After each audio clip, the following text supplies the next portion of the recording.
అందరికీ నమస్కారం. Welcome to my channel. ఈ వీడియోలో పెన్షనర్లకు చెల్లింపులు, ప్రభుత్వ ఉద్యోగులకు కీలక ఆదేశాలు జారీ. పూర్తి వివరాలైతే వీడియోలో తెలుసుకుందాం. వీడియోని ఎక్కడే కానీ స్కిప్ చేయకుండా ఎండ్ వరకు చూడండి. అప్పుడే ఇన్ఫర్మేషన్ పూర్తిగా అర్థమవుతుంది. వీడియో చూస్తున్న ప్రతి ఒక్కరు వీడియోకి లైక్ చేయండి ఫ్రెండ్స్. ఈ వీడియోని తోటి ఉద్యోగ పెన్షన్ మిత్రులతో అయితే షేర్ చేయండి. కొత్తగా మన ఛానల్ చూస్తున్నారు, ఇంకా ఎవరైనా సబ్స్క్రైబ్ చేసుకున్నట్లయితే వెంటనే మన ఛానల్ని సబ్స్క్రైబ్ చేసుకోండి. దీని ద్వారా నేను చేసే లేటెస్ట్ వీడియోస్ అన్ని మీ వరకు రీచ్ అవుతాయి. ఇక ఆలస్యం చేయకుండా వివరాల్లోకి అయితే వెళ్ళిపోదాము. ఫ్రెండ్స్, ఇక విషయానికి వచ్చినట్లయితే కేంద్ర ప్రభుత్వం యూపీఎస్ అమలుకు శ్రీకారం. రాష్ట్ర ప్రభుత్వ ఉద్యోగుల భవిష్యత్తుపై కీలక పరిణామం. కేంద్ర ప్రభుత్వ ఉద్యోగుల కోసం యూనిఫైడ్ పెన్షన్ స్కీమ్ యూపీఎస్ను అమలు చేయబోతోంది. దీనికి సంబంధించి మార్గదర్శకాలు ఇప్పటికే విడుదలయ్యాయి. ఈ పథకం నేషనల్ పెన్షన్ స్కీమ్ ఎన్పిఎస్ మరియు ఓపీఎస్ ఓల్డ్ పెన్షన్ స్కీమ్ ప్రయోజనాలను కలిసిన విధంగా రూపొందించబడింది.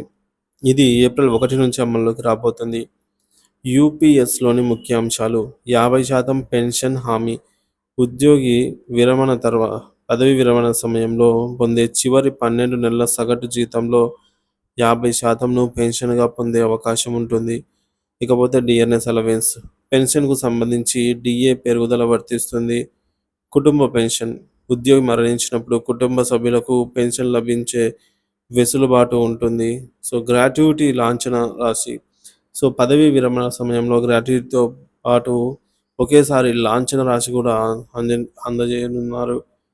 ఇకపోతే ఎంపిక స్వేచ్ఛ. ప్రస్తుతం ఎన్పిఎస్లో ఉన్న కేంద్ర ప్రభుత్వ ఉద్యోగులు యూపీఎస్ను ఎంచుకునే అవకాశం పొందుతారు. అలాగే ఎన్పిఎస్ కింద కొనసాగాలనుకుంటే ఆ ఎంపిక కూడా వారికి ఉంటుంది. రాష్ట్ర ప్రభుత్వ ఉద్యోగుల డిమాండ్స్. ఓపీఎస్ అమలుపై ఈ మేరకు అసమర్థత. ఆంధ్రప్రదేశ్ సహా అన్ని రాష్ట్రాల్లో కాంట్రిబ్యూటరీ పెన్షన్ స్కీమ్ను రద్దు చేసి పాత పెన్షన్ విధానాన్ని అమలు చేయాలని ఉద్యోగులు తీవ్రంగా డిమాండ్ చేస్తున్నారు. అయితే రాష్ట్ర ప్రభుత్వం ఈ విషయంలో ఇంకా తుది నిర్ణయం ఏమీ తీసుకోలేదు. ప్రస్తుతం రాష్ట్ర ప్రభుత్వం సిపిఎస్కు బదులు ఓపీఎస్ కన్నా మెరుగైన పెన్షన్ విధానం ప్రవేశపెట్టాలా అనే అంశంపై ఆలోచనలో ఉంది. కానీ ఉద్యోగ సంఘాలు మాత్రం ఓపీఎస్ తప్ప ఇంకేమీ మేము అంగీకరించము అంటూ కట్టుదిట్టమైన పోరాటానికి సిద్ధమవుతున్నాయి. కేంద్ర ప్రభుత్వ నిర్ణయంతో రాష్ట్రాల ఆలోచనల్లో మార్పులు. కేంద్రం యూపీఎస్ను ప్రవేశపెట్టిన నేపథ్యంలో రాష్ట్ర ప్రభుత్వాలు కూడా ఈ విధానాన్ని అమలు చేయాలా లేదా ఓపీఎస్పై ముందుకు వెళ్ళాలా అనే అంశంపై సీరియస్గా చర్చించుకుంటున్నాయి. ఏపీ ప్రభుత్వం కూడా ఇదే అంశంపై ఉద్యోగ సంఘాలతో చర్చలు జరిపే అవకాశం ఉంది. ఏపీ ప్రభుత్వ తుది నిర్ణయం ఎప్పుడు? ఏపీ ఉద్యోగులు ఓపీఎస్ అమలుపై ప్రభుత్వ తుది నిర్ణయాన్ని ఆసక్తిగా ఎదురుచూస్తున్నారు. కేంద్రం తీసుకున్న కొత్త పెన్షన్ విధానం రాష్ట్రాలకు మార్గనిర్దేశకంగా మారుతుందా లేదా రాష్ట్ర ప్రభుత్వం ఉద్యోగుల డిమాండ్ మేరకు ఓపీఎస్ను అమలుకు ముందుకు వెళ్తుందా అనే అంశంపై త్వరలోనే తేలనుంది.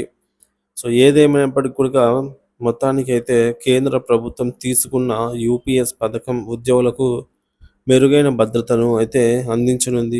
రాష్ట్ర ప్రభుత్వ ఉద్యోగులు మాత్రం పాత పెన్షన్ స్కీమ్ ఓపీఎస్ను కోరుతూ నిరసన తెలుపుతున్నారు.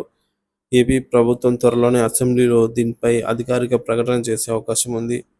ఈ అంశంపై మీ అభిప్రాయాలు ఏంటి? ఓపీఎస్ రద్దు చేసి యూపీఎస్ లాంటి కొత్త పథకాలు అమలు చేయడం సరైనదా, లేకపోతే పాత పెన్షన్ స్కీమ్ను మళ్ళీ తీసుకొస్తే బాగుంటుందా అనే మీ అభిప్రాయాన్ని కామెంట్ ద్వారా తెలియచేయండి.